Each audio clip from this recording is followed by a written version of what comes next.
Oh my god. No, no, I can get far away. It's coming faster. Oh my god. And there's the buff. Okay. Okay.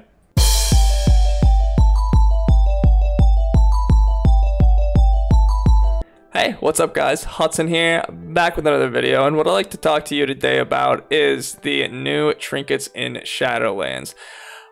They recently added a vendor to the Shadowlands beta, and by them I mean the Blizzard developers. And what this vendor does is it sells every single trinket like humanly imaginable so you can test them out properly. And I think this is a really great idea. I'm very happy that they added this. I think they might have even wanted to add this a little bit earlier to get more testing done. But with Shadowlands being pushed back, I think that we will have ample time to test all of these trinkets out, and I'm very excited to do so. And today what I did, since they just released this vendor, is I went through and tested every single trinket, and I picked a couple out that I'd like to show you guys that I think are particularly interesting, and personally, this is what I would want to see if I didn't have access to test these. So without further ado, let's get into things. This first trinket, the Overflowing Anima Prison, is dropped by Executor Tarvald in the Sanguine Depths. So this means that it will most likely be accessible for the entire expansion at high item levels, given how Mythic Plus gearing works. When you activate this trinket, you can place it on the ground like an AoE ability, such as Flame Strike, and up to 5 allies, including yourself, are then granted critical strike stat while within the radius. This lasts 15 seconds by default, but you can extend it up to 25 seconds total if a Covenant ability is used while the trinket is on the ground. My initial reactions are that this ability is honestly pretty cool. I like the artwork for it, I guess. And it seems a little bit of a twist on some other older trinkets. It seems that in order to get the most out of this trinket, you will need to be in a raid group with 4 other allies stacking it, and this seems kind of counterintuitive to it being dropped from a Mythic Plus boss, however. It is much like Galecaller's Boon from last expansion, except of course this one's for intellect classes rather than agility classes, and it's more of a group buff, and it's also crit, not haste. The 2-minute 30-second cooldown seems a bit odd, but maybe that will work for certain classes, like Destrolock maybe. And the current implementation is bugged and cannot be extended past 15 seconds, at least in my testing on my Venthyr Mage. Ultimately, I think that's a pretty cool concept for a trinket, honestly.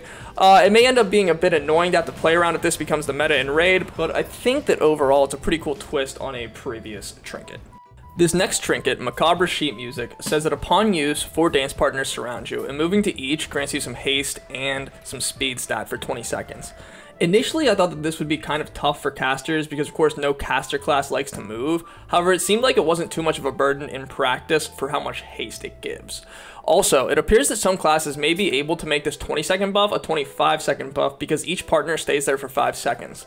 This means that you can collect 3 partners and get your 3-stack buff for 20 seconds and use about 4.5 seconds of that 3-stack buff, and then you can collect the last stack of the buff right before the last partner disappears. And that refreshes your buff and gives you the full 20 seconds with 4 stacks. I think that this is a unique trinket that will see some play, especially given how important haste is for some classes. And although this trinket is from Castle Nathria, it is not dropped by either of the last 2 bosses, so unfortunately it does not benefit from the additional eye level. The Sunblood Amethyst is another trinket which comes from Mythic Plus, so this is likely to be seen for the next 2 years if it is useful for any classes. And this trinket is kind of like a mini Rune of Power, except the caveat is that this trinket also does direct damage to the enemy and has travel time before the AoE buff is placed on the ground. Comparing this to Overflowing Anima Prison, the Sunblood Amethyst is just a personal buff rather than a group buff and has a much shorter cooldown of 1 minute 30 seconds. I think that this will find some use as many classes benefit greatly from 1.5 minute cooldown trinkets, particularly Mage if Arcane Power and Combustion can be reduced to 1.5 minutes using Kindling or one of the conduits that's currently available for Arcane Mage. My least favorite part about this trinket is the direct damage that it does, honestly. I think that when trinkets do direct damage, they kind of are boring and they take away from the other power by reducing the intellect that it gives, or like the secondary stats that it gives, because you have to take away some of that secondary stat or some of that intellect that the trinket gives in order to have it do damage, and I think that that kind of sucks. The Dreadfire Vessel is honestly just like kind of lame, but depending on how Blizzard tunes PvE trinkets in PvP, this may see some play in that realm, because generally, at least in BFA, the direct damage PvE trinkets have been quite powerful in PvP. Also, this trinket drops off of Sire to Nathria, so it will benefit from being 7 item levels higher than similar trinkets in Castle Nathria that aren't dropped off of the final 2 bosses.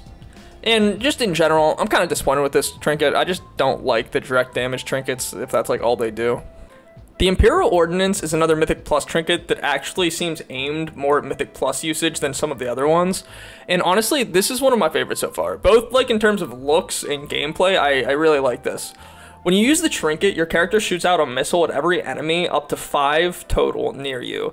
And it has to be within a distance, and I'm not sure of the distance yet, but testing it, it seems to go rather far, like, you know, more than 20 yards almost. And it applies a dot to, you know, up to 5 of those enemies. This dot lasts for 15 seconds, and upon expiration, it returns to the caster, granting them an absolute shit ton of intellect. At 5 targets, with both trinkets at the same item level, this grants about 4 times the intellect of the Sunblood Amethyst trinket that I showed earlier.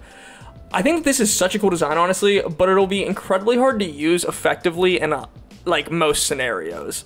I think this trinket could be improved by having the intellect buff be instant when you send out the missiles, or the dot could be reduced to like 5 seconds or something, because I could see this being very hard to use in really any scenarios, either Mythic Plus, PvP, or raiding. I think this would be very tough to get value out of in the current implementation, that is, at least. Let me know what you think about this trinket in the comments, please. I would love to hear what others think of this. This next one, Soul Igniter, is another direct damage trinket, but with a little bit more of a twist than some of the other ones. You have to charge it up for 15 seconds to get the maximum damage, and you have to sacrifice health over the 15-second charging duration. Once it's charged, you deal fire damage in a cone in front of you. And honestly, like, that it's pretty simple. It's just like an AoE damage trinket that you have to charge up and sacrifice a little bit of health. I don't think this is anything terribly special. The Soul Letting Ruby is dropped by Cool Tharok in Theater of Pain, another Mythic Plus trinket right here. The way it works is you steal part of your target's soul, and the soul has a travel time to get to you. Once the soul gets to you, you gain a certain amount of critical strike. Gaining more critical strike, the lower the health the target is. I found this trinket to have some uses, but in play, it seems to be simply a stat amp for intellect classes. And the soul travel time seems like mostly a gimmick, and the slow it puts on the enemy is like nearly entirely unimportant. The last on use that I'll show today is the Darkmoon deck Putrescence. It basically is like a little mini version of Blood of the Enemy. It deals damage to surrounding enemies and increases your critical strike chance against them all. The twist with this is that you have a buff on you constantly that will vary between Ace and 8. Like a deck of cards, you know what I mean? Like Darkmoon deck. And when you use the trinket, your crit buff will be based on the card that you currently have chosen. You can actually see it under your buffs and, you know, highlight over and see what cards you have. It seems like an alright gimmick with variance between 50% to 100% power. You can get 1.4% crit the whole way up to 2.8% crit. But I'm honestly not sure how much play this trinket will see, but it may be useful for some classes in Mythic Plus or AoE scenarios. Now, I didn't really talk about any not on use, any passive trinkets, right? Because most of them are like pretty simple. They'll just give you stats or passively do damage, or like I think one summon something. So they were pretty, you know, not terribly unique. So I don't want to go over all of them, but there's one that I would like to point out, and that is the Cabalist's Hymnal. It drops off of Sire Denathrius, so it benefits from the extra 7 item level that, you know, the last 2 bosses give loot at. So I think that this one could be quite powerful, and it has the potential to be, you know, the premier passive trinket this tier. Here's what it says. Join the Crimson Chorus. Every minute, your critical strike swells to 231 over 30 seconds before returning to normal. This effect is increased by 10% for each member of the Crimson Chorus in your party. Now, I did not get to test this to see, you know, if there's diminishing returns for however many players are in your party with this, or like, you know, how well it does, but I think that could be quite a strong trinket, you know. For 30 seconds, your critical strike gaining a buff up to like, you know, possibly like 460 or something like that. And that's just a 207 item level. This will go the whole way up to, I believe, 230 item level. So I think that this is relatively cool and interesting. And I think this has a potential to be a very good trinket. And I like that it benefits for each party member as well. Because this might, you know, be worth more in raid than it is in Mythic Plus. And since it is a raid trinket, this might be appropriate, right? You might want to encourage people to use a raid trinket in raid and not in Mythic Plus. I think that's healthy. Or, you know, this could just be so overpowered that every 5-man dungeon group requires every single person to use it. So, you know, we'll wait and see.